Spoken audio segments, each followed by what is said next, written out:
Paprec est le partenaire engagé de cette saison de Navigante, un partenaire qui depuis toujours a la volonté de permettre au plus grand nombre d'accéder à la course au large.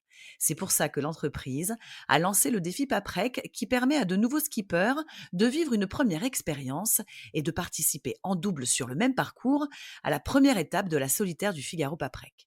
C'est pour ça aussi que Paprec soutient la filière d'excellence de course au large qu'est la classe Figaro Beneteau en renouvelant son partenariat avec la Transat Paprec, la première transat en double mixte dont la deuxième édition part de Concarneau en avril 2025, avec toujours le même objectif, susciter des vocations et faire émerger de nouveaux talents.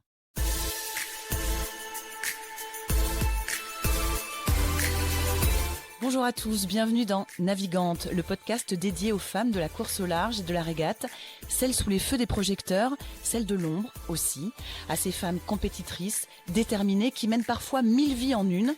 Elles vont vous raconter leur parcours, leur bonheur, leurs cicatrices, leur place dans le monde de la voile. Elles vont nous dire ce qui les anime encore et toujours. On va partir à la rencontre de ces navigantes très inspirantes. Navigante est produit par Tip & Shaft, le média des professionnels et des passionnés de voile de compétition.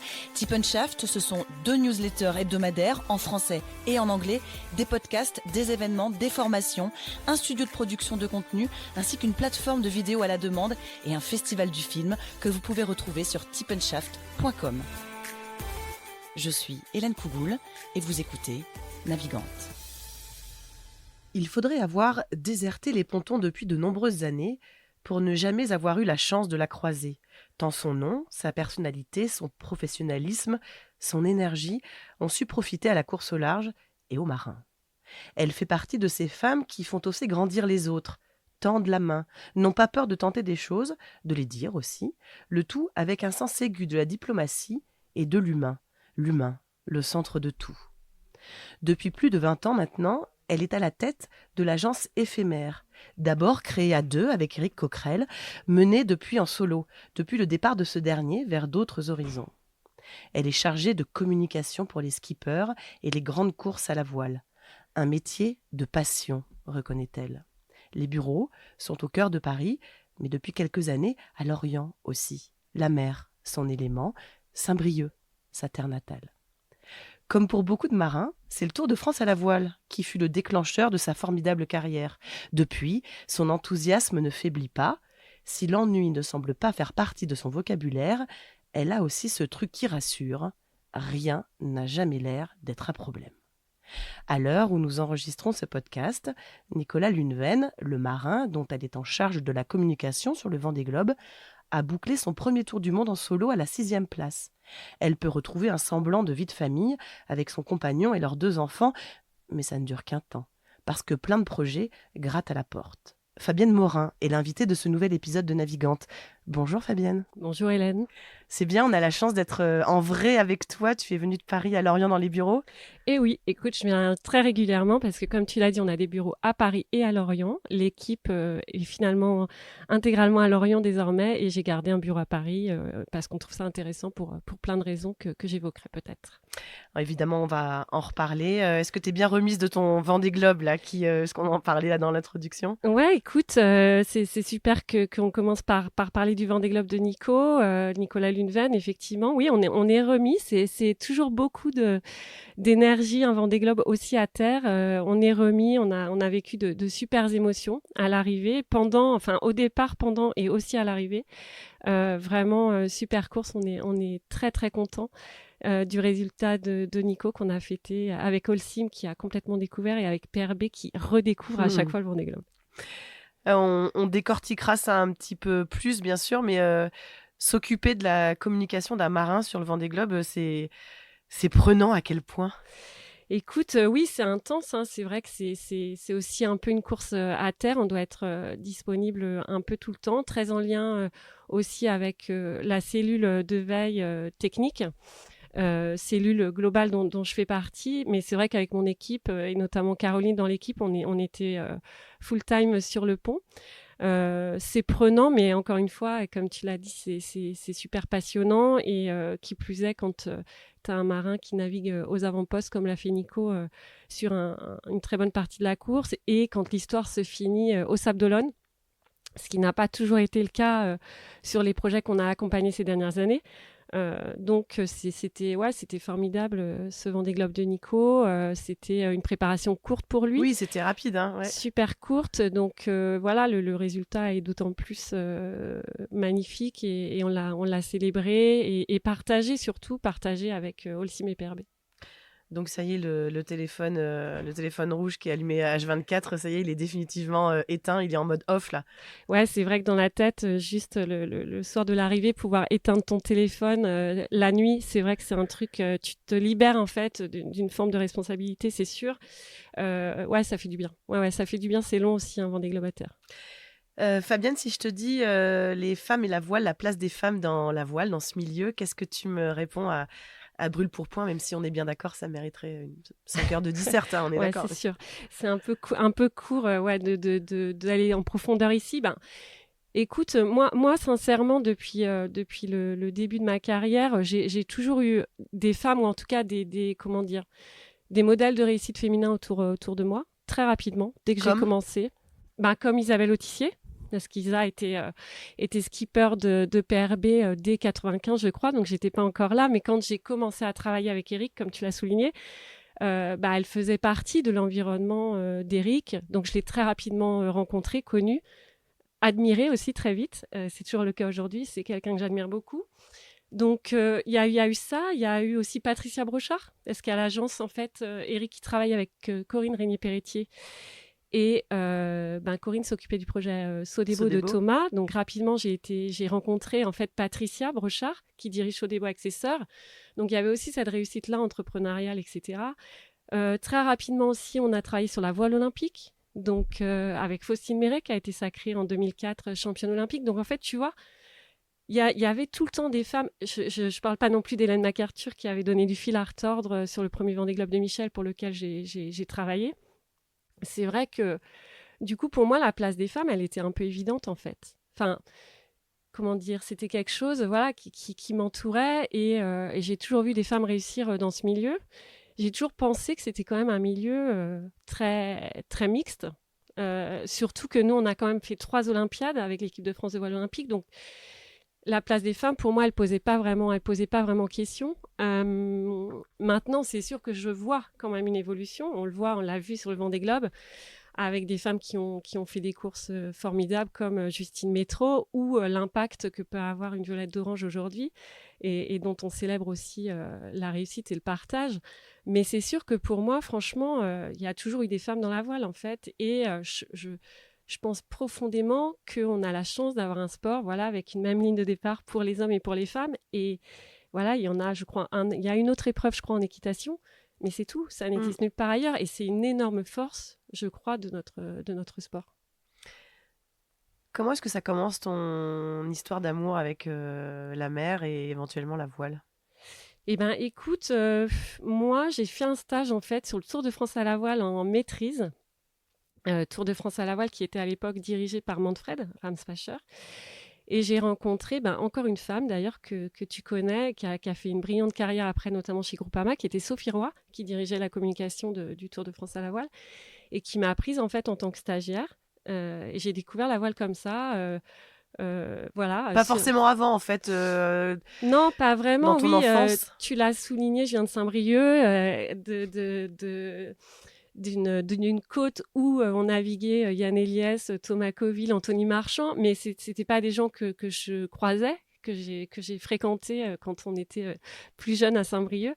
Et oui, j'avais une appétence pour la mer. Je regardais évidemment la route du Rhum, parce que c'était aussi un peu dans mon jardin, mais je regardais tout ça très loin. J'avais absolument aucune idée de l'écosystème, de la course au large, de tous les métiers qu'on pouvait faire et dans lesquels on pouvait s'épanouir dans ce milieu. J'en avais absolument pas la moindre idée. Contrairement à pas mal de femmes que tu as reçues qui étaient déterminées et qui t'ont expliqué à ce micro combien elles avaient envie de travailler dans la voile, moi, sincèrement, non, c'était pas du tout quelque chose de prédéfini. Et c'est plus voilà, des rencontres en fait qui m'ont amenée à être là où je suis encore aujourd'hui. La communication, c'était un truc qui te faisait envie par contre. Ouais, tout à fait. Moi, j'ai fait des études de communication et de marketing. Plus marketing finalement. J'ai fait un master de marketing au CELSA à Paris. Ça m'intéressait beaucoup. Plutôt d'ailleurs les activations de marque, les stratégies de marque, etc. Ça, c'est quelque chose qui me questionnait, qui m'intéressait, que j'ai beaucoup travaillé. Et on retrouve ça aujourd'hui dans mon métier. Et donc, il y a ce fameux stage dans le cadre de tes études où tu vas te retrouver sur le Tour de France à la voile avec donc Sophie Roy. Et qu'est-ce que ça déclenche là dans ta tête? La pelote va commencer à se défaire ici? Ouais, ben écoute, je trouve que voilà que c'est un milieu plutôt sympathique. On travaillait voilà au bord de la mer avec cette dimension de compétition. Hein. Il y avait beaucoup de bateaux à cette époque, beaucoup de bateaux. La régate était très relevée. Sophie est quelqu'un qui m'a beaucoup partagé, qui est très exigeante. Donc en fait, j'ai eu aussi ce cadre pour évoluer où à la fois elle nous laissait comment dire un peu de liberté dans ce qu'on faisait et à la fois elle nous cadrait pas mal. On était plusieurs dans l'équipe d'ailleurs d'autres qui étaient aussi stagiaires à ce moment-là. Et il y avait aussi Manfred, pareil avec la même exigence. J'ai découvert, en fait, encore une fois, un milieu professionnel que je soupçonnais pas, avec une forme d'excellence, en fait, dans le travail qui était fourni. À ce moment-là, dans cette équipe, il y avait Isabelle Musy, il y avait Pierrick Garenne, des gens comme ça, et qui, eux, avaient déjà aussi plus d'expérience et qui m'ont quelque part tous nourri, en fait, de ce qu'ils avaient vécu. Ils me racontaient des anecdotes de dingue sur des courses en France et à l'étranger. Et là, j'ai commencé à me dire que ouais, il y avait quelque chose de possible, que je me sentais bien dans ce milieu et que j'avais envie de creuser, d'aller voir plus loin. Ouais. Alors, tu creuses. C'est Carré-Mer, la première vraie grosse expérience? Ouais, écoute, en fait, sur le Tour de France à la voile, je rencontre Éric, donc Éric Coquerel, qui n'était pas à cette époque-là l'homme politique qu'il est devenu aujourd'hui. Et Éric, il s'occupait de Jimmy Pain, qui lui aussi a été navigateur avant de devenir député.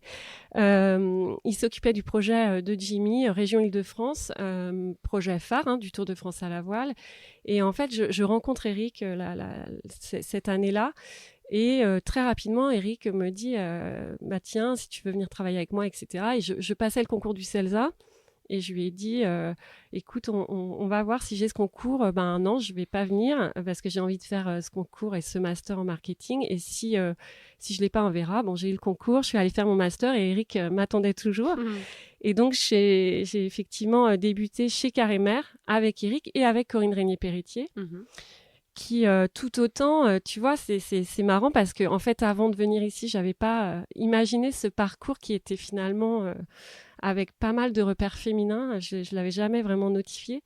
Et Corinne a été aussi quelqu'un d'important dans ma carrière professionnelle, dans mon accompagnement. Je la vois toujours aujourd'hui. On est restés très proches. Et dans cette équipe, il y avait aussi quelqu'un qui s'appelle Julia Huvet. Donc Julia travaillait avec Corinne plutôt sur le projet de Thomas Sodebo pour le Vendée Globe, et moi Éric m'avait demandé de le rejoindre pour travailler avec Michel Desjoyaux sur le Vendée Globe, donc c'était en 2000. Donc il y avait Julia qui était là, donc on avait le même âge, et sauf que Julia m'impressionnait beaucoup parce qu'elle avait déjà un joli parcours. Et tu l'as reçue et elle a expliqué combien elle justement avait envie de travailler dans ce milieu dès le départ, etc. Et moi j'étais très impressionnée, elle connaissait tout le monde, moi je connaissais personne, etc. Et l'histoire a débuté comme ça, donc dans un environnement extrêmement bienveillant, avec des gens très inspirants. Éric m'a tenu la main beaucoup à ce moment-là, et ça a duré longtemps, puisqu'on va raconter la suite après.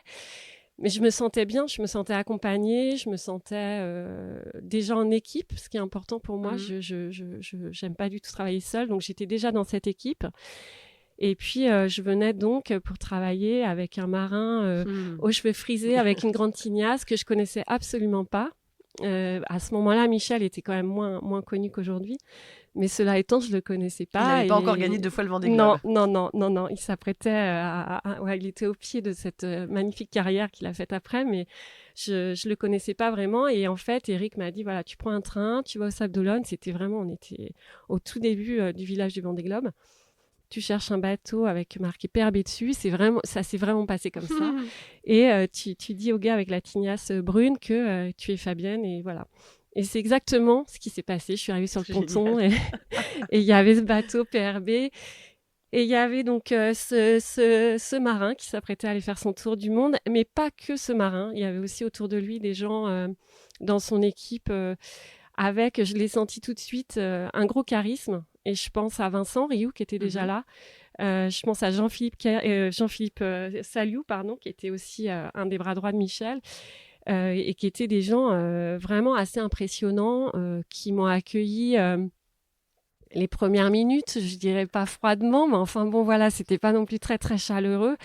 J'ai tout de suite senti aussi une très grosse expertise quoi dans l'équipe. Et j'ai découvert tout de suite aussi qu'un solitaire, c'était pas un solitaire en fait, qui avait Michel qui allait faire son tour du monde et que tout autour de lui il y avait une équipe dans laquelle était aussi Régine Bornins, la maman de ses enfants, qui occupait un gros rôle à ce moment-là aux côtés de Michel. Et j'ai découvert ça, cet esprit fort de cohésion, etc. Je l'ai senti dès les premières minutes, quoi. Juste une petite parenthèse, ça dit quoi de toi parce que depuis tout à l'heure, tu nous dis j'étais accompagnée, des gens bienveillants, mais j'étais hyper impressionnée parce qu'ils avaient plus d'expérience, ou j'arrive sur ce ponton, c'était un peu froid, mais tu y vas quand même.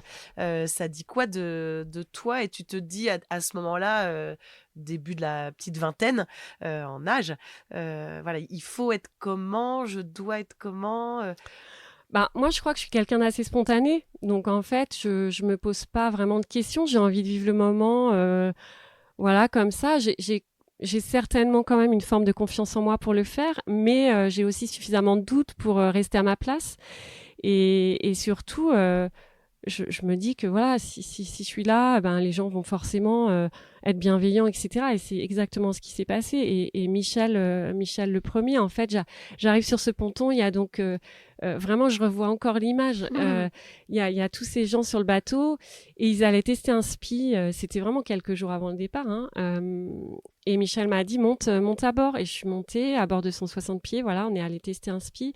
Et j'étais, mais alors là, pour le coup, par contre, je pense une petite chose fragile dans le cockpit, dans un coin du cockpit, et je regardais, cet orchestre symphonique tester ses voiles, parce que c'est vrai, ça m'a fait penser un peu à ça. J'ai cette image, quoi, de personnes qui ont en charge des responsabilités particulières, mais qui mettent en musique en fait une chose pour que tout fonctionne ensemble sur le moment et seul pour la personne qui va partir après. Et en quelques heures, je découvre tout ça, j'en prends plein les yeux, vraiment.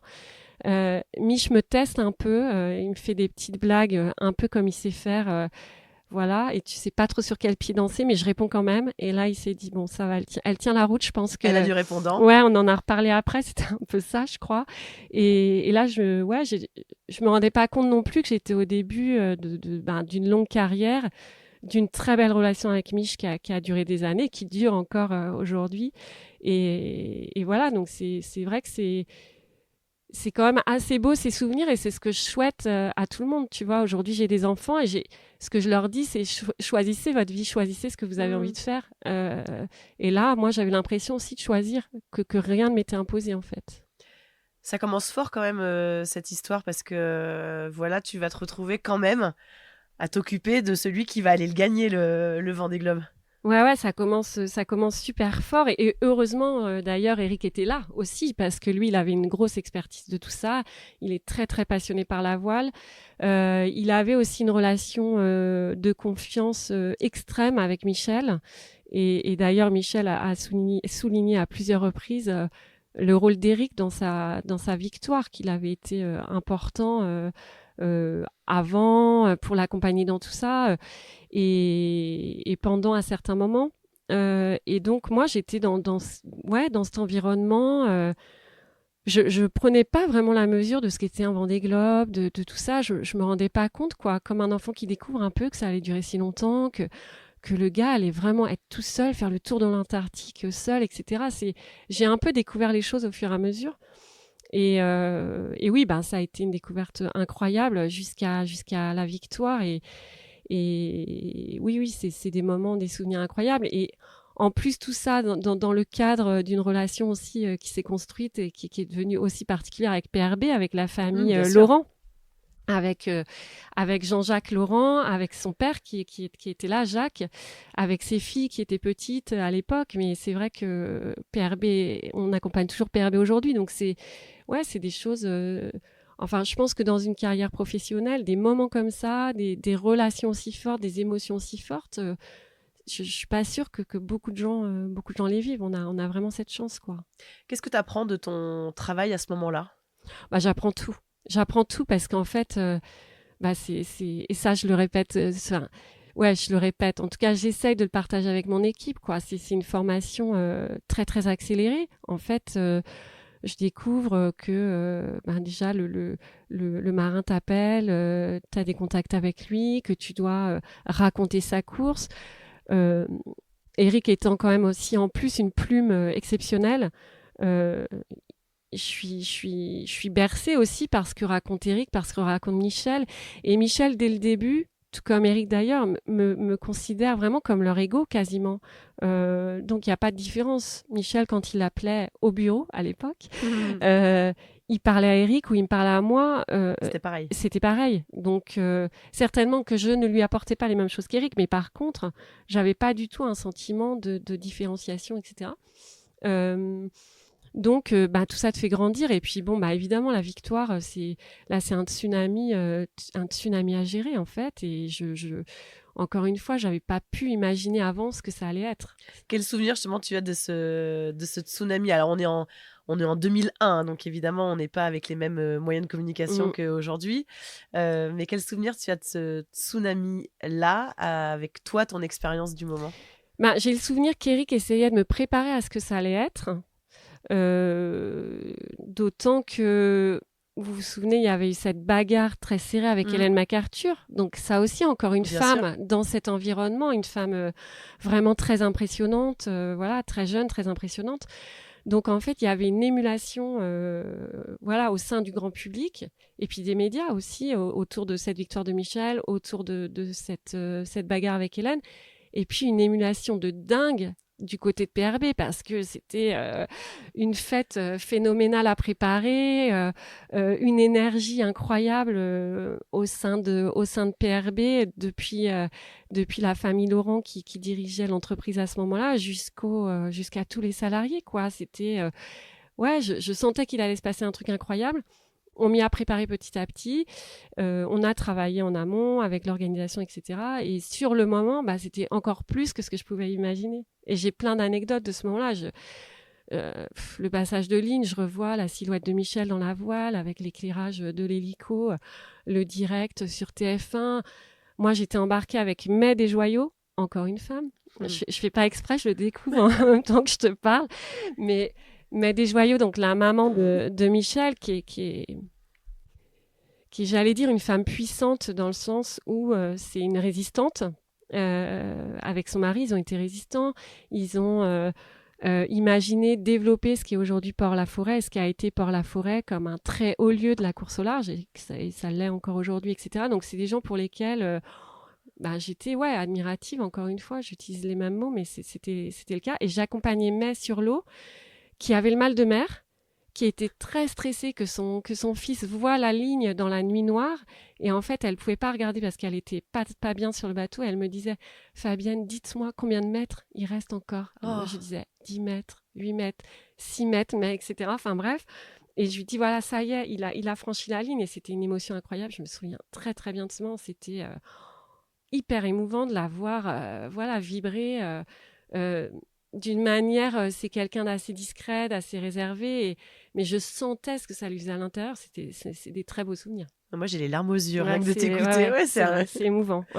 C'est un super moment. Et puis il y a aussi une très grande anecdote dont Eric se souvient parce qu'il l'a raconté très souvent, c'est qu'il m'avait chargé, je sais plus, il était sur un autre bateau, mais le bateau est tombé en panne.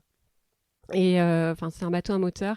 Et du coup, je me suis retrouvée à devoir donner le top direct au moment, enfin le top passage de la ligne, pardon, pour le direct de Thalassa, donc ce qui à l'époque était Une énorme voilà. institution. C'était la grande émission. Et en fait, à bord du bateau où j'étais, avant le passage de ligne, Mich lève les bras un peu avant, tout le monde pense qu'il a passé la ligne et je donne le top à Thalassa qui a pris l'antenne du coup et qui a dit il a gagné voilà, quelques minutes avant le vrai passage de ligne, ce qui nous a tous beaucoup fait rigoler après coup. Mais voilà, il y a plein d'anecdotes, il y en a plein. Et puis après, Michel avec ce collier de fleurs qui avait été remis par la maman de Jean-Jacques, etc. Non, c'est des moments incroyables, une fête phénoménale à l'arrivée. Avec tous les salariés de PRB. Et c'est ça aussi que j'ai découvert, c'est que le sponsoring voile pouvait infuser autant dans une entreprise et faire vibrer les gens en même temps. J'ai découvert, oui, la performance, le sport de haut niveau, la compétition et surtout, voilà, les décharges émotionnelles que ça peut procurer. Dans ton métier, justement, et on va prendre cet exemple-là, mais on pourra le développer un petit peu après, quel rapport, justement, tu as avec le sponsor avant, pendant, après la course? On est très proches en général, c'est vraiment eux nos clients en réalité, hein, c'est eux nos clients, on est très proches, on construit les choses avec eux. On a la chance chez Éphémère de garder longtemps nos clients et de pouvoir s'installer dans la durée avec eux. On a eu aussi le plaisir parfois de les acculturer complètement, d'avoir des néo-entrants dans la voile, dans le sponsoring voile. Et ça, c'est quelque chose que j'aime bien, de vraiment formater le projet selon leurs besoins, selon leurs envies et de les faire découvrir en fait le monde de la voile, le monde du sponsoring voile. Ouais, on est quand même très très proche, comme on l'a été pendant ces 3 Olympiades dont j'ai parlé avec la Fédération française de voile, qui était à l'époque dirigée par Jean-Pierre Champion, et puis avec les équipes de France. Enfin, oui, c'est de toute façon des liens qu'on construit qui sont hyper solides. Tu peux pas faire ça sans avoir des liens solides avec tes partenaires, plus que tes clients, c'est tes partenaires en réalité. Et on a plein de belles histoires. Et aujourd'hui, moi, je prends autant de plaisir à travailler et justement un peu à acculturer Holcim, qui est un immense groupe international, que à travailler par exemple avec la société Le Galet en Normandie qui accompagne Fabien Delahaye. Pour moi, j'ai le même plaisir, quoi. Ou alors avec la région Bretagne et le CMB sur la filière de formation Figaro.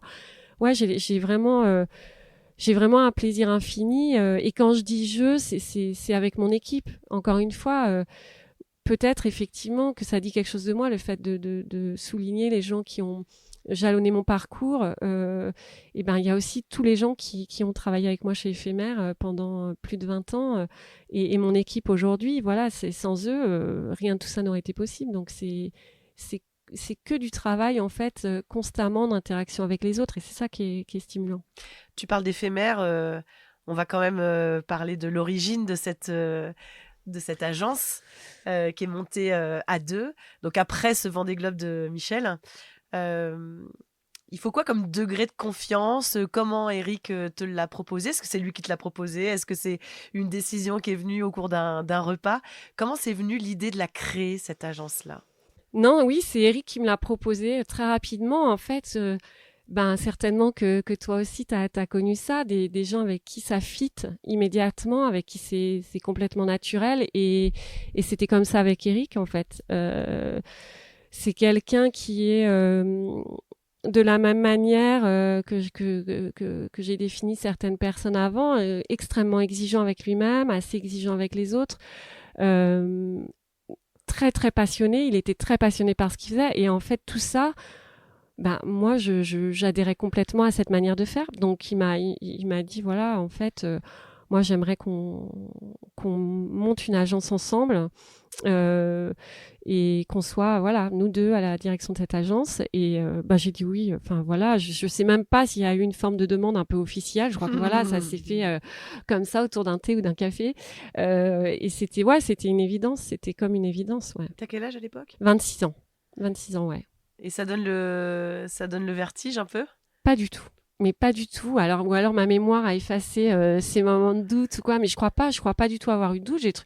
J'étais super enthousiaste à l'idée de faire ça, mais peut-être aussi parce que je me rendais pas compte de ce que c'est voilà, d'être entrepreneur, de gérer une équipe, de gérer un relationnel, voilà, avec des partenaires, des clients, d'accompagner des athlètes de haut niveau qui sont tous aussi, comment dire, obsessionnels dans leur démarche. C'est un bon mot. Ouais, obsessionnel, j'ai réfléchi, mais ça c'est bien, obsessionnel. Voilà, c'est pas facile, hein, toujours, mais bon, voilà, je me suis encore une fois, j'étais spontanée dans cette démarche. Il y avait aucun calcul et c'était vraiment franchement naturel à aucun moment jusqu'à ce jour je l'ai regretté, quoi. Y a quoi comme rencontre marquante à ce moment-là? Et ben écoute, comme rencontre marquante après, il va y avoir Vincent. Vincent Rioux. Parce que Vincent va prendre le relais de Michel et là aussi ça va être des histoires formidables. Il va y avoir Sébastien Josse qui va être le skipper de VMI sur le Vendée Globe d'après. Qu'on va accompagner et ouais, c'est aussi une rencontre marquante. On a le même âge avec Seb, on est nés la même année, on a un grand anniversaire à fêter cette année tous les deux et qui est resté un de mes très proches. C'était ouais, c'est cet environnement-là, donc c'est-à-dire ce sont des gens qui sont tournés vers un objectif de résultat. Avec déjà une grande forme de maturité, je dirais, chez Vincent, qui avait accompagné vraiment Michel, etc. Et plus un côté peut-être plus découverte chez Seb du Vendée Globe, même s'il avait déjà une jolie carrière derrière lui, il avait fait du Figaro, etc.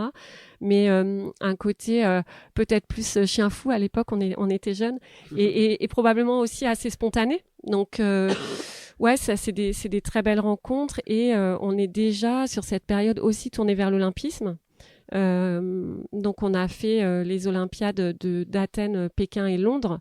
Donc en fait on a les deux en parallèle et ça c'est aussi assez déterminant, je pense, dans l'histoire d'éphémère, d'avoir à la fois accompagné des athlètes en course au large et accompagné des athlètes en voile olympique, parce que à ce moment-là les univers étaient très cloisonnés, ils se connaissaient très peu.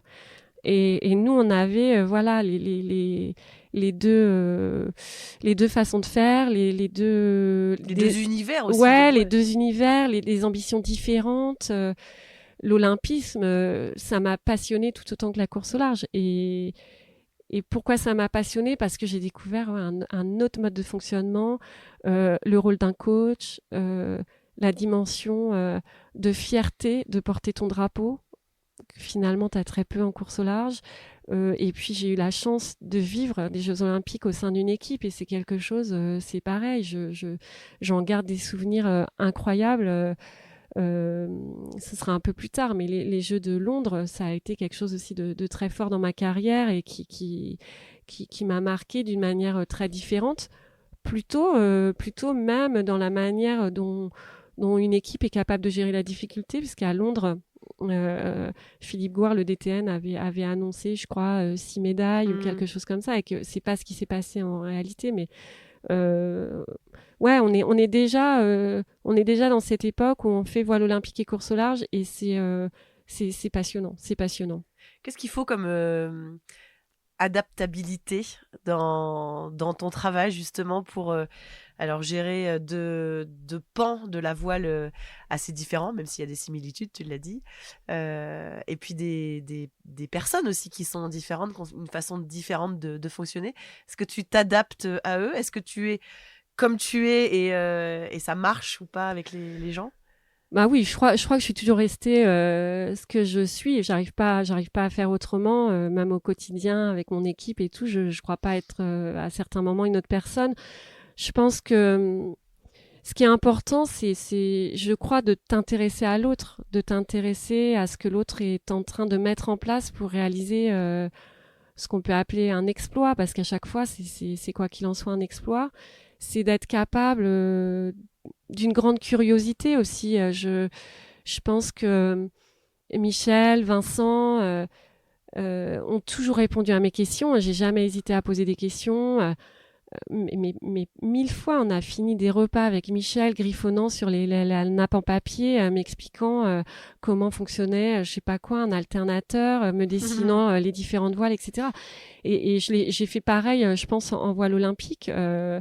Et ce qui était super sur la voile olympique, c'est qu'à ce moment-là, il y avait, quand on a commencé à communiquer sur la voile olympique, il y avait quasiment rien qui se faisait ou qui s'était fait auparavant. Donc on a encore une fois acculturé, et là l'enjeu c'était d'acculturer les médias sur la voile olympique. Pourtant, la voile était olympique depuis un moment, mais il y avait un travail qui n'était pas facile, qui était mené par Marie-Laure Hermange, qui avait au sein de la fédération déjà mis en place des choses. Et nous, on est arrivé derrière. Vraiment, on a eu cette mission de partager tout ça, de faire connaître les athlètes, de faire comprendre les séries.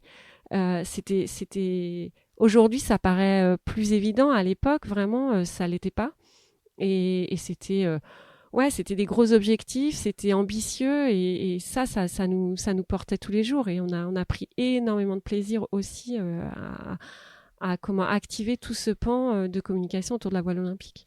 Et accompagner une Faustine Méret, championne olympique, ça fait quoi ?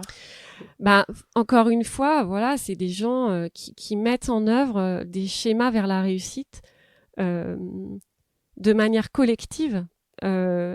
Parce que tous ceux qui ont réussi, que ce soit Faustine, Julien, enfin voilà, Jonathan Laubert, ou même encore aujourd'hui, ils ont tous un lien très particulier au directeur de l'équipe de France, à leur coach, et ils ont des parcours souvent eux aussi jalonnés de personnes qui ont été emblématiques de leur réussite ou de leur parcours. Et ça, c'est très très beau, je trouve. Et puis là, on parle quand même d'un niveau de régate. Franchement, voilà, un départ de 49ers sur la semaine olympique à hier dans cette baie. J'en ai vu des dizaines et des dizaines, et à chaque fois, j'avais des étoiles dans les yeux. C'est incroyable de technicité, de précision. Et ouais, encore une fois, ça me fascine tout autant que la course large. C'est des émotions différentes, c'est une manière de travailler différente. Mais dans les deux cas, c'est très très beau, et c'est surtout cette dimension collective qui est intéressante. Quand je t'écoute parler, j'ai vraiment l'impression que tu parles, que tu es amoureuse. Tu es amoureuse de ce sport, amoureuse des gens. Bien sûr, je mets des guillemets à tout ça, mais des gens avec lesquels tu travailles, qui a beaucoup d'humains. On en parlait beaucoup. Fabienne, c'est quoi être un bon communicant ? Qu'est-ce que c'est être un bon communicant ? Là aussi, vous avez 5 heures. Ouais, j'ai 5 heures. En tout cas, je sais pas, il y a pas, je pense, de recette. Il n'y a pas de recette, parce que chaque fois, on cherche à atteindre des objectifs un peu différents en fonction des cibles qu'on a envie d'activer autour de ces sponsoring voiles. Je sais pas ce que c'est être un bon communicant. En tout cas, c'est bien raconter une histoire ? Pas que ? Ouais, bien sûr, c'est bien raconter, mais c'est surtout être honnête. C'est être honnête, c'est voilà, partager des choses qui sont authentiques et que tu vas pas construire pour répondre à un besoin ou à un objectif que tu t'es fixé. Et ouais, je crois que nous, globalement, pourquoi on garde longtemps nos partenaires, nos clients, c'est parce qu'on arrive à, je crois, raconter des belles histoires, à répondre à leurs attentes, mais en étant voilà, authentique et sans chercher à maquiller une vérité. Ou, voilà, je pense que... Et c'est ça qui est beau d'ailleurs, c'est ces moments d'authenticité qui... Nous, on a quand même travaillé globalement avec des athlètes qui avaient cette volonté-là d'être authentique. Et c'est ce qui est beau, parce que ça peut être beau dans la joie, ça peut être beau dans la peine et dans la difficulté. Quand il se fissure, c'est beau aussi. L'arrivée de la Route du Rhum de Vincent en 2018, où il fait 4e et où cette course, elle est plus dure. Il rencontre des problèmes techniques, c'est difficile. Il veut la gagner, il la gagne pas. Et il sait aussi que son histoire en IMOCA, il a choisi de l'arrêter. Et à l'arrivée, il fond en larmes. Et jamais, après toutes ces années, j'aurais imaginé que Vincent, à ce moment-là, s'écroule et se fissure pour moi, c'était un roc et il n'allait pas fissurer à ce moment-là. Et c'est tellement beau, c'est tellement beau. Donc, c'est tout ça, en fait. Et là, ben voilà, quelque part, là, tu fais rien. C'est eux qui se livrent et toi, tu déroules le film et ils t'ont tout donné sur un plateau. Pour revenir à l'agence, donc à son histoire, puisque l'histoire de l'agence, c'est ton histoire aussi à toi. Eric va voguer vers d'autres horizons, se retrouver toute seule à la tête de l'agence. Tu vois ça comment? Tu embrasses ça comment? Et tu vas décider de t'entourer comment? Alors peut-être c'est la première fois où vraiment c'est pas un choix. Où en fait, oui, il y a le Eric public qu'on connaît aujourd'hui, mais moi, il y a Eric, mon associé, pendant presque 15 ans. Je sais pas, j'ai pas compté. Eric, je passais quasiment plus de temps avec lui au quotidien que je le faisais avec mon mari ou lui avec sa femme. Donc on se connaît extrêmement bien, très très bien. Et moi, j'aurais voulu que l'histoire elle continue, mais très clairement, c'était pas possible parce que lui, il a fait un choix qui était de s'orienter en politique très fortement. Et c'était pas du tout compatible évidemment avec l'agence. Donc quelque part naturellement, on a dû arrêter, mettre un terme à cette collaboration. Mais Éphémère, c'est quelque chose qu'on a créé ensemble et ça, je l'oublierai jamais. Et voilà, donc je me suis retrouvée seule à la tête de l'agence. C'est pas quelque chose qui m'a fait peur ou parce que c'est arrivé quand même de nombreuses années après. Donc j'avais déjà vraiment les rênes de l'agence entre les mains. En réalité, c'est pas ça, mais c'est vrai qu'encore une fois, moi j'aime quand voilà quand on essaie d'atteindre des objectifs à plusieurs. Donc je le fais parce que je suis en équipe, mais je suis quand même seule à l'agence. Tu prends les responsabilités toute seule, tu gères toute seule, voilà, bon. C'est sûr que je trouve ça plus sympa de partager aussi ces choses-là, mais voilà, je le vis pas non plus comme quelque chose de négatif. Mais sincèrement, voilà, c'est pas un choix que j'aurais fait. Probablement que j'aurais jamais monté mon agence seule, probablement. T'aurais jamais osé ou c'est parce que... Non, c'est pas que j'aurais pas osé, c'est que ça m'aurait pas plu de le faire seule, en fait. Je trouve que t'avances pas si t'es seule, je crois. Enfin, moi, j'ai besoin d'échanger, d'être stimulée, constamment. C'est ce que je cherche en permanence. Donc, tout seul, je pense, t'es moins stimulée, tu prends moins de recul.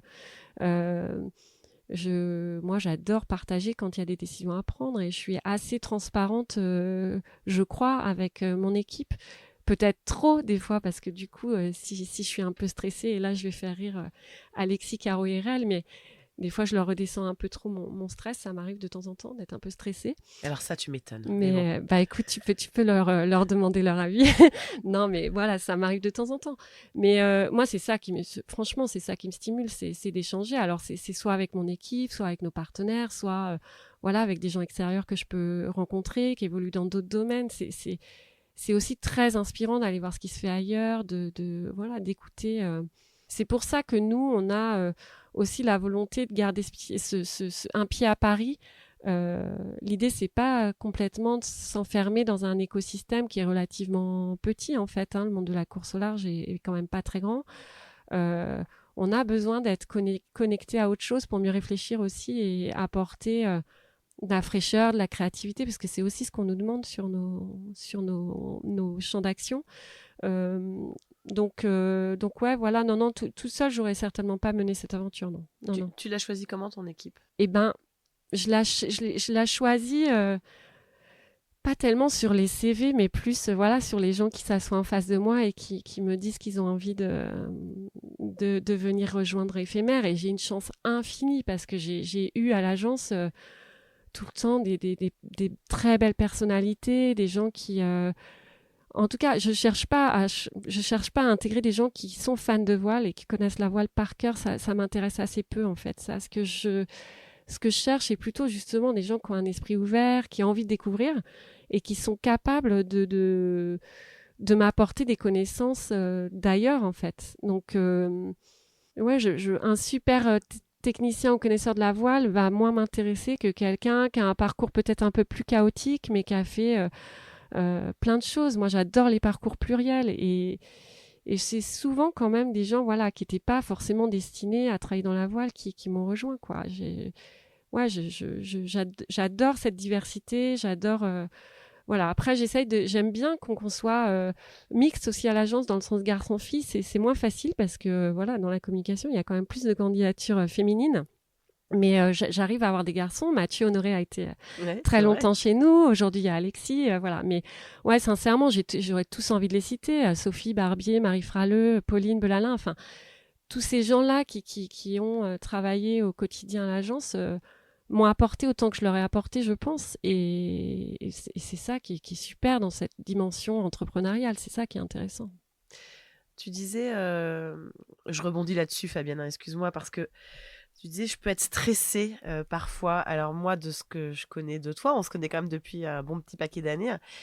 Comme je le disais en introduction, j'ai l'impression que rien n'est jamais un problème, qu'il y a toujours une solution à tout. Mais alors, c'est quoi qui te stresse ?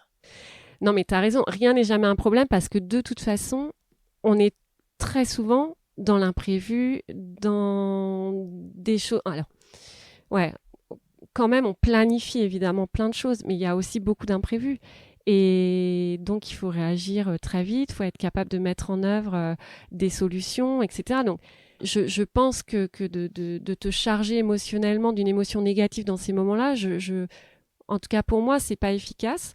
Qu'est-ce qui peut me stresser ? Non, des moments vraiment déjà de fatigue aussi parfois tout simplement.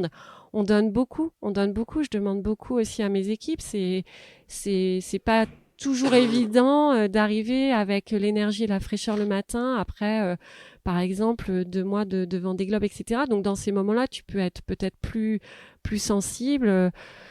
Bon, ce qui peut me stresser, c'est d'être peut-être moins en contrôle sur des choses. On va aussi un peu hors de nos zones de confort. Et donc, tu as envie de faire du bon travail, de chercher l'excellence, même si c'est moins dans ta zone de confort. On accompagne un transporteur qui belge, qui a un énorme groupe international qui fait du transport fluvial sur le Rhin. Et qui en fait cherche à renouveler complètement sa stratégie de com. Moi, ça j'adore parce que là, on retrouve presque plus aussi, on s'approche plus du marketing en fait. Ce que j'aime faire, c'est aussi ça, c'est comprendre des problématiques de marque, essayer de leur apporter des solutions. On est pleinement là-dedans dans ce projet avec Plouvier. Et peut-être que là, oui, il y a des moments où tu es un peu plus stressé parce que tu te dis, voilà, est-ce que je vais... Il y a des gros enjeux pour eux.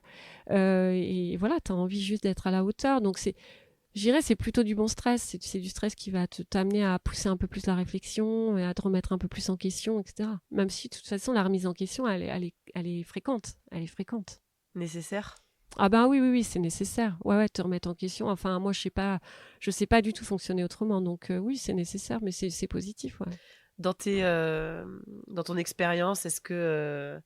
un Vincent Rioux qui va sauver un Jean Le Cam en 2008 ou un Jean Le Cam qui va sauver un Kevin Escoffier en 2020, ce sont des moments de stress. Comment tu gères ces moments-là, toi ? Ah ben oui, c'est des gros moments de stress, probablement les plus gros pics de stress que j'ai pu connaître. Ben, t'essayes de mettre à distance tes émotions. Enfin, je les mets automatiquement à distance parce que tu peux pas, dans ces moments-là, te laisser envahir par ces émotions fortes-là. J'essaie d'être très factuelle et d'accompagner les choses de manière raisonnée. Dans le cas du sauvetage de gens, c'est vrai que c'était pas facile. En fait, tu es avec des marins qui sont censés tout maîtriser et qui te donnent l'impression tout le temps de maîtriser absolument tout. Et là, il y avait quand même pas mal d'incertitudes autour du cas de Jean. Et c'est Vincent, il est hyper expérimenté, mais il est proche de Jean. Enfin, je veux dire, ils sont amis. Donc, je sens à certains moments quand même qu'il aimerait avoir, en allant se dérouter vers ce bateau, en voyant ce bateau retourner, sans voir de signe de vie de Jean, je sens que là, il faut que ça arrive, faut qu'il ait un signe de vie. Et moi, je suis constamment avec lui au téléphone et j'essaye, entre autres, il y a aussi Denis Auro à la direction de course. j'essaye d'être rassurante et justement, tu peux pas être rassurant si toi-même tu commences à vaciller. Trouver les bons mots, ça doit pas être facile, hein, dans ces... Non, c'est pas facile, mais je sais que s'il m'appelle dans ce moment-là, c'est que ça dit quelque chose aussi de notre relation et parce que là, il m'appelle pas pour que j'en sais rien qu'on fasse un communiqué, quoi. C'est pas l'idée, c'est de me tenir au courant de l'avancée. Donc il attend autre chose aussi. Donc je pense que ouais, il y a une très très belle relation entre nous et oui, à ce moment-là, du coup, je la sens cette relation de confiance et non, bah tu vacilles pas et l'histoire se finit bien. Donc t'as bien fait de pas vaciller. Mais après, en plus, cette histoire-là, elle est particulière parce que c'est vraiment comment dire, une sinusoïde d'émotions, quoi. Je veux dire, on récupère Jean, enfin Vincent récupère Jean, moi j'ai rien fait, Vincent récupère Jean, et puis on est hyper, enfin évidemment, hyper soulagé, je veux dire, avec Anne Le Cam, Jean-Jacques Laurent, enfin voilà, c'est un moment fabuleux. Ils nous envoient cette photo où ils ont les joues rouges tous les deux, elle est gravée dans ma mémoire pour un bon moment. Mais en même temps, quelques heures après, Vincent, voilà, la course s'arrête pour lui en fait parce que il a abîmé son bateau en allant le récupérer. Donc c'est vraiment ouais des gros cercles d'émotions qui sont ouais qui sont fatigants mais en même temps voilà l'histoire se finit bien donc t'oublies tout ça quoi. Et dans le cas de Kevin perdu au milieu de l'océan Indien. Ouais, une nouvelle fois, c'est de mettre tes émotions à distance parce que là, vraiment, ça a duré longtemps. C'était très très long, très très long. Et bah, t'y crois évidemment, t'y crois jusqu'au bout, mais tard le soir, justement, j'ai deux copains ou deux proches de Kevin, dont Pascal Bidégory qui m'appelle pour savoir si moi j'ai plus d'infos. Et je sens dans la voix de Pascal, que je connais bien aussi par ailleurs, que lui, il commence à douter qu'on retrouve Kevin. Et ça, le fait que Pascal doute, moi, je lui ai pas dit sur le moment, je lui l'ai même jamais dit, je crois, mais moi, ça commence à me faire douter aussi, quoi. Et de ces émotions-là, non, encore une fois, même si tu doutes, même si tu les mets à distance et voilà, ouais, miraculeusement, l'histoire aussi se finit bien et ça crée une histoire incroyable entre PRB et Jean Le Cam. Et c'est marrant, symboliquement, la semaine dernière, j'étais au Sable d'Olonne pour Holcim PRB et on faisait visiter le bateau à toute l'équipe commerciale de PRB. Donc, ils étaient 160 sur le ponton. On avait une dérogation spéciale. Et qui rentrait à ce moment-là dans le chenal et à qui on a fait une ovation énorme, c'était Jean Le Cam et on s'est tous dit cette histoire jusqu'au bout, elle est incroyable. Donc ouais, c'est sûr qu'on a vécu ouais, des moments difficiles, mais ouais, ça c'est toujours bien fini.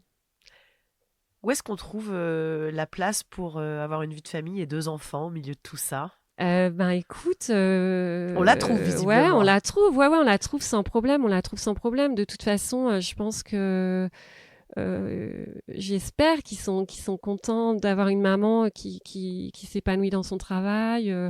Et je pense que c'est important de leur transmettre ça. Bah non, mais mon chéri est formidable, c'est sûr.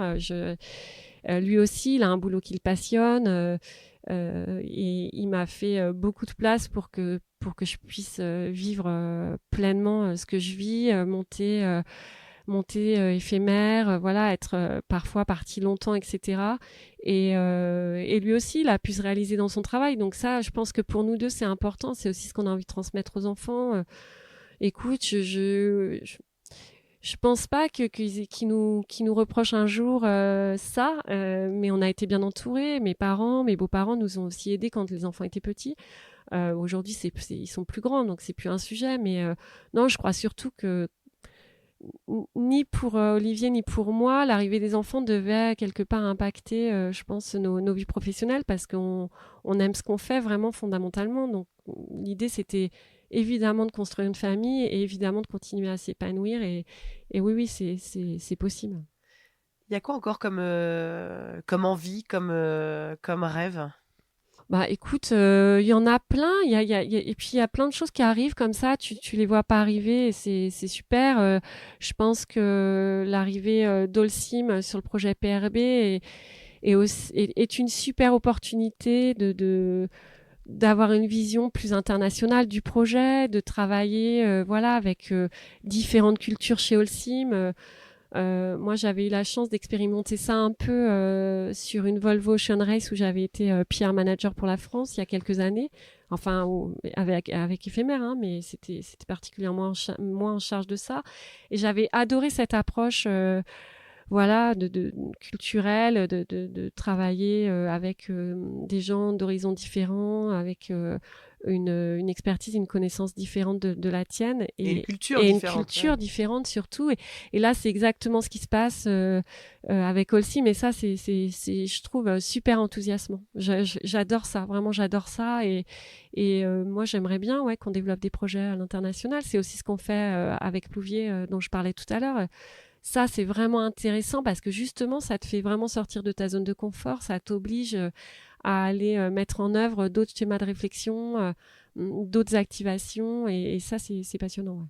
Petite ou grande parenthèse, tu parlais de la boulangère, tu parlais de CMB aussi. J'aimerais bien avoir ton regard justement sur la place que les sponsors essayent de faire aussi, ou les organisateurs de courses essayent de faire, alors de façon peut-être un peu imposée, mais bon, faut sans doute que ça passe par là, aux femmes justement pour qu'il y en ait plus. Ouais.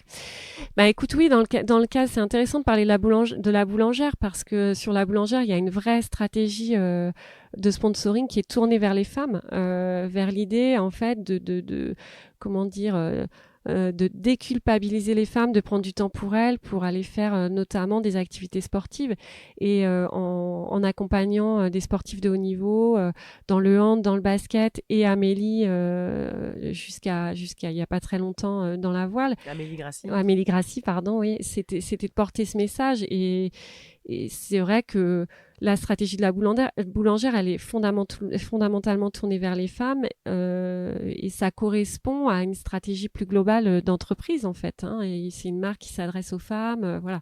Après, sur l'ensemble, ce qu'on voit effectivement, c'est qu'il y a des partenaires qui ouvrent en grand les portes aux femmes. C'est forcément positif et ça va aider en tout cas à faire en sorte que des femmes atteignent des hauts niveaux de performance. Non, c'est très positif et la Transat Paprec, je crois qu'il va y avoir 23 duos. Donc ça, c'est vraiment très intéressant, même si effectivement, si on ne l'impose pas, il n'y aurait probablement pas eu un nombre de femmes équivalent au départ de la prochaine Transat. C'est intéressant et maintenant, le truc, c'est que voilà, il faut j'espère que les partenaires ont aussi en tête, quand ils ont un choix de skipper devant eux, hommes ou femmes confondus, voilà, de choisir celui qui leur ressemble le plus sans considération de genre. C'est hyper important, je pense, parce que aujourd'hui, des talents dans la voile, on a autant d'hommes que de femmes, je pense. Donc, parfois, c'est probablement pas facile de choisir et il faut choisir la personne qui va être le plus proche de vos valeurs, indépendamment de son genre, je pense. Qu'est-ce qui, aujourd'hui, même si il y a encore de très belles années qui se profilent avec plein de projets qui grattent à la porte, comme je disais tout à l'heure, qu'est-ce qui te rend fière aujourd'hui ? Qu'est-ce qui me rend fière ? Oui, qu'Éphémère ait une très belle vie comme ça, qu'on ait eu ces si beaux projets. Ce qui me rend fière aussi, c'est tous les gens dont j'ai parlé qui ont fait un long bout de chemin pour certains ou un plus petit bout de chemin chez Éphémère et de garder des liens forts avec eux. Ça veut dire que quelque part, tu as réussi à partager quelque chose à la fois professionnel, mais aussi certainement personnel avec eux. Ça me rend fière. Moi, je suis contente vraiment de ce qu'on est aujourd'hui, des collaborations qu'on a, y compris aussi avec je sais pas, des gens avec qui on va collaborer sur la photo, sur la vidéo. En fait, c'est constamment ça, notre métier, c'est de travailler avec d'autres personnes, d'autres visions. Et ça me rend fière d'avoir élargi, on va dire, le cercle des gens avec qui on travaille et toujours l'élargir un peu plus. Ça, c'est super. Oui, parce que tu parlais alors effectivement de ce projet, de transporteur. On a beaucoup parlé voile, mais il y a aussi, le golf, notamment. Enfin, c'est vrai qu'il y a pas que la voile dans votre agence. Là aussi, ça fait, des univers, différents qui se nourrissent sans doute les uns des autres? Ah ouais, ouais, à chaque fois qu'on collabore avec un autre univers que celui de la course au large, ça nous nourrit vraiment et on applique des choses qu'on fait déjà sur la course au large et qui, en général, enthousiasment nos partenaires hors voile et vice-versa. Donc oui, c'est super important ouais, de faire des vases communicants comme ça sur des milieux qui se ressemblent pas, qui ont d'autres codes. Parfois, tu peux être un peu perdu, hein, parce qu'il y a des codes, les codes du golf sont pas du tout ceux de la voile. Donc c'est vrai que ça peut t'amener à faire avoir des approches, à devoir proposer des choses très différentes. Mais en tout cas, tout se nourrit, c'est sûr, et tout s'enrichit surtout. Dernière chose, Fabienne, tu as hâte de quoi? Vivement quoi? Bah, vivement la prochaine course, vivement cette saison. Quand je vois là le planning qui nous attend, je me dis qu'il y a plein de choses super riches qui vont se passer encore. Et ouais, moi je m'ennuie pas. Je m'ennuie pas et donc ouais, vivement cette saison. Comment on entretient à ce point-là, la flamme et la passion après plus de 25 ans maintenant? Ben je sais pas. C'est vrai que je me dis, comme l'écrivain Emmanuel Carrère, qui a d'autres vies que la mienne, certainement, il y a 1000 vies à vivre, mais en même temps, il y a pas de raison de tout changer tant que tu t'épanouis, tant que tu as l'impression de continuer à apporter des choses aux gens avec qui tu travailles de manière large, c'est-à-dire, encore une fois, nos clients, mes équipes, etc.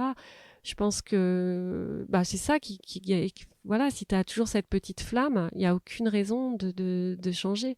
Mais c'est sûr qu'il y a plein de belles choses à faire ailleurs, certainement. Merci beaucoup Fabienne Morin d'avoir été, l'invitée de Navigante. Merci Hélène. Et puis on l'a compris, on va te souhaiter pour bientôt un bon 50 ans, Ouais, si j'ai bien compris. exactement. Alors si vous voulez lui faire plaisir, j'ai cru comprendre que le Bourgogne, c'était bien le Bourgogne. Oh, j'adore le Bourgogne. Bah oui, voilà.